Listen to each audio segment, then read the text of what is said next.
Good morning. Today is Thursday, August 21st, and this is the morning update. First of all, let me just take the headlines from the Wall Street Journal because the mainstream media is so absurd. Trump told aides he is considering firing federal governor Lisa Cook because of mortgage fraud. What he's really doing is trying to pressure Federal Reserve Chairman Jerome Powell to lower interest rates.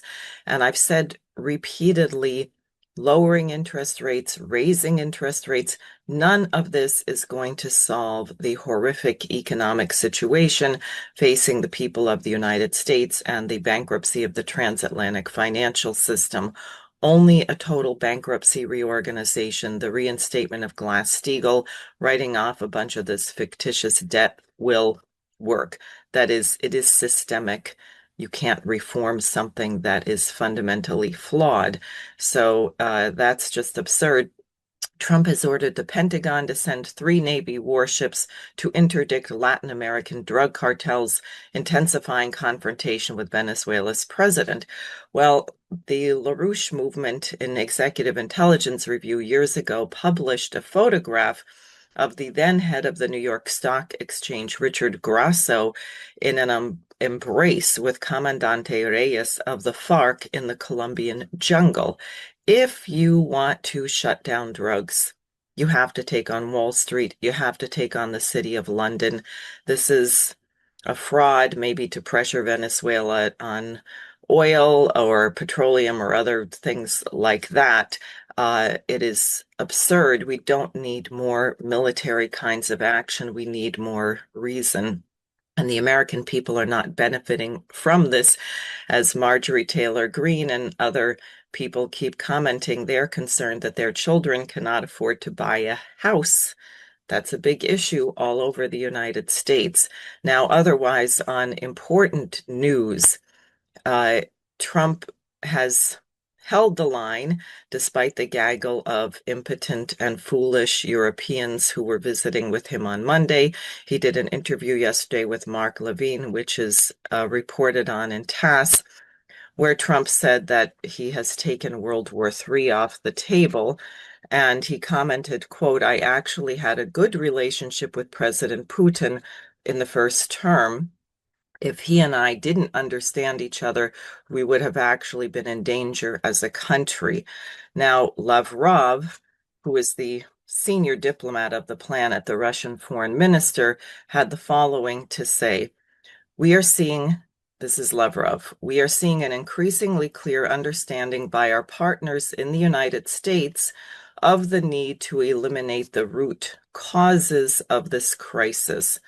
Very important, because that's really what issue. It's the security of Russia and the security of Ukraine and the security of every nation, which is not served by NATO expansion, frankly, punitive sanctions and military measures.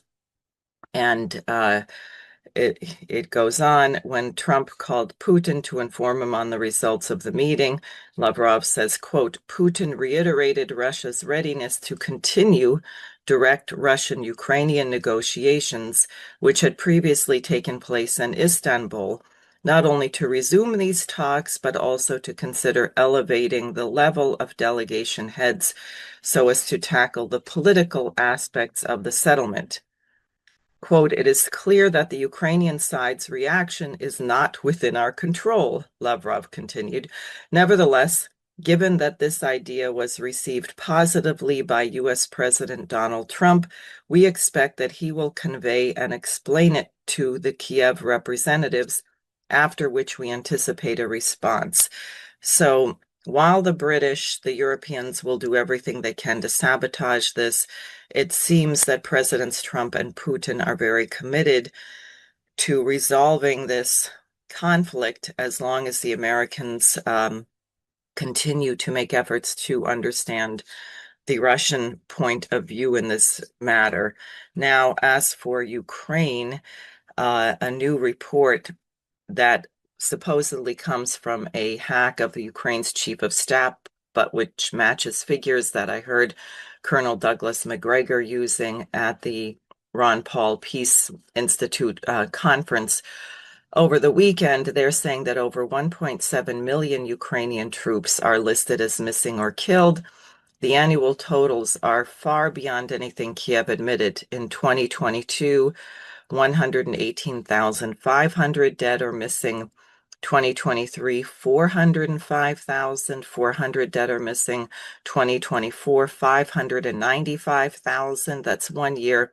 And so far in 2025, 621,000. It's possible in 2025 that of the 621,000 dead or missing, maybe a larger portion are still alive because they are deserting. So the idea that Zelensky would insist, and the Europeans disgustingly insist, that Ukraine continue this war, which has left a number of villages without any men alive, except maybe those over 70 and 80, is really disgusting. But that's the mindset, and we see it with what's happening in Gaza, where Bibi Netanyahu, despite the willingness of Hamas to negotiate, they have put forward a proposal for a 60-day ceasefire for release of half of the hostages. Bibi Netanyahu says this just shows the pressure is increasing, and he wants to continue to prepare for his murderous invasion. Now, Israel itself is having a lot of trouble.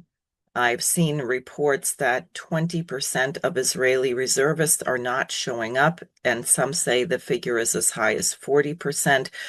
Not surprisingly, when you demand people commit war crimes, they're having a problem of a massive increase in suicides of the Israeli troops. Also, you're getting opposition. Microsoft, whose data is being used for AI targeting of Palestinians, including journalists and medical doctors.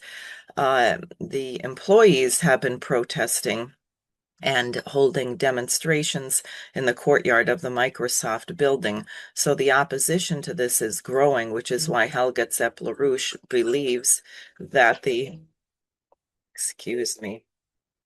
why Helga Zepp-LaRouche believes that the UN Resolution 377, Uniting for Peace, which can override, in effect, the Security Council.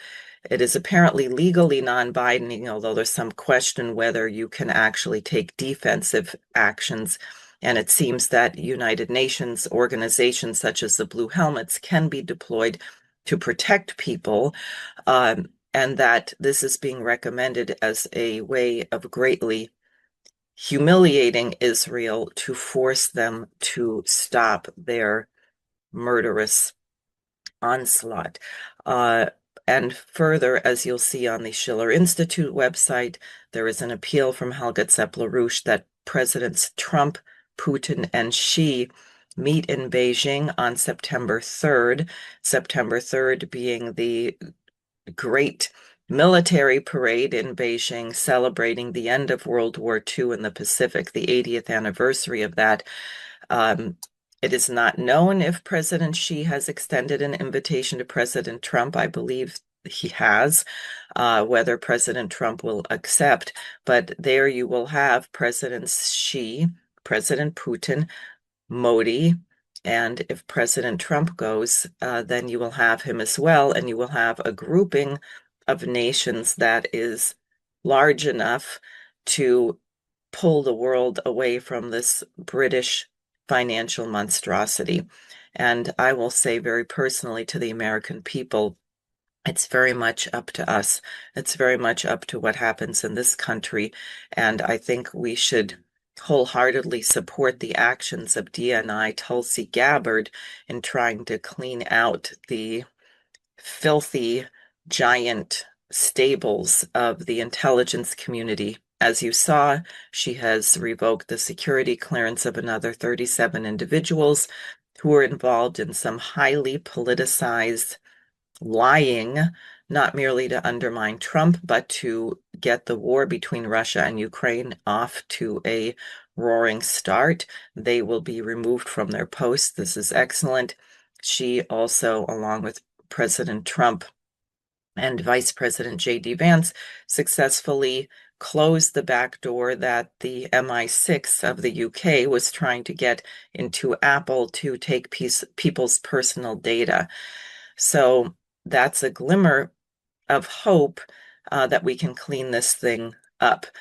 So please support our efforts, donate, subscribe, and also you can get these morning updates on Spotify. So look for